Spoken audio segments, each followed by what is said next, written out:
in the Western media, there were wild expectations, he would declare officially a war on Ukraine, or that he would declare a general mobilization. And none of that happened, thank God. In general, I think, very pessimistic predictions about Putin, they are never timely. I mean, he can do unexpected things. He has shown it many times, but not in the way the Western public expects him to do these unexpected things. So what do I make of his speech? I think he basically addressed the majority of the population. What he said is very much the sentiment in the country. Whether it's right morally or wrong, well, I would not agree 100% with what he said, because of course what's going on is a tragedy. And basically he admitted it. He said that something worse could happen, that basically NATO was expanding and that NATO was planning some terrible things against Russia. He prevented them from happening by starting that attack on Ukraine. Well, that can be bought by the majority of the population. But I think what we lacked in his speech was this word tragedy, because let's not forget that Ukraine also participated in the fight against Nazism, and that Ukraine lost millions of people in that war. Not only Russia lost millions.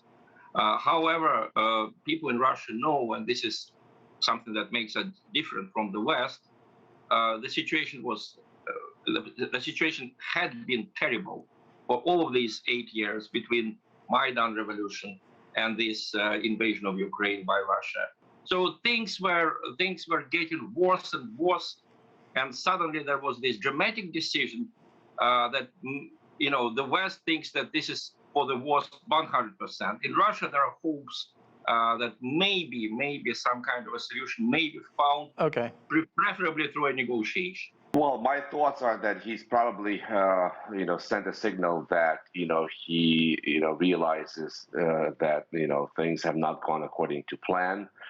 He has demonstrated that he's at least still, operating in some sort of a modicum of reality, because most Russians, despite their professed, level of support for this, as the Russian government calls it, a special military operation, their support for that is probably shallow, and he realizes that most most Russians don't actually want to have their kids sent to the front to die outside of Kharkiv or Izium.